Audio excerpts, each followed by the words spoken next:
কয়রাঝুরি বিদ্যালয় তরফରୁ বার্ষিক ক্রীড়া উৎসব অনুষ্ঠিত। সুবর্ণপুর জেলা ওলন্ডা ব্লক জালুয়া গ্রাম পঞ্চায়েত অন্তর্গত কয়রাঝুলি উচ্চ প্রাথমিক বিদ্যালয় তরফରୁ ছাত্রছাত্রীମାନଙ୍କ বার্ষিକ କ୍ରୀଡ଼ା ଉତ୍ସବ ଅନୁଷ୍ଠିତ ହୋଇଯାଇଛି।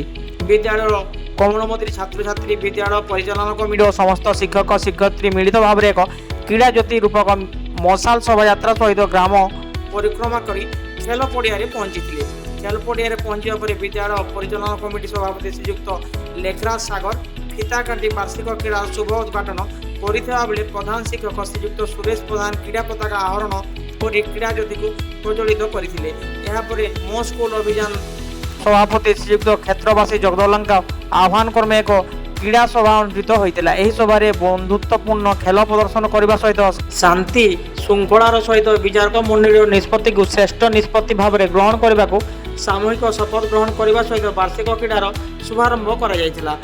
ବରିଷ୍ଠ ଶିକ୍ଷକ ଶ୍ରୀଯୁକ୍ତ କିଶୋର ସାହୁ ମଞ୍ଚ ପରିଚାଳନା କରିଥିବା ବେଳେ ବରିଷ୍ଠ ଶିକ୍ଷକ ଶ୍ରୀଯୁକ୍ତ ଜିତେନ୍ଦ୍ର ପଟ୍ଟିଆ, ଶ୍ରୀଯୁକ୍ତ ସୁଦର୍ଶନ ଭୁକ୍ତା, ଶ୍ରୀଯୁକ୍ତ ପ୍ରଭାସ ମେହେର, ଶ୍ରୀଯୁକ୍ତ ପ୍ରମୋଦ ସାହୁ ଏବଂ କ୍ରୀଡ଼ା ଶିକ୍ଷକ ଶ୍ରୀଯୁକ୍ତ ନରସିଂହ ଚରଣ ପଣ୍ଡା ମିଳିତ ଭାବରେ କମଳମନ୍ତ୍ରୀ ଛାତ୍ରଛାତ୍ରୀମାନଙ୍କ ବିଭିନ୍ନ ପ୍ରକାର ପ୍ରତିଯୋଗିତା ଗୁଡ଼ିକ ସୁଚାରୁ ରୂପେ ସମ୍ପାଦିତ କରିଥିଲେ।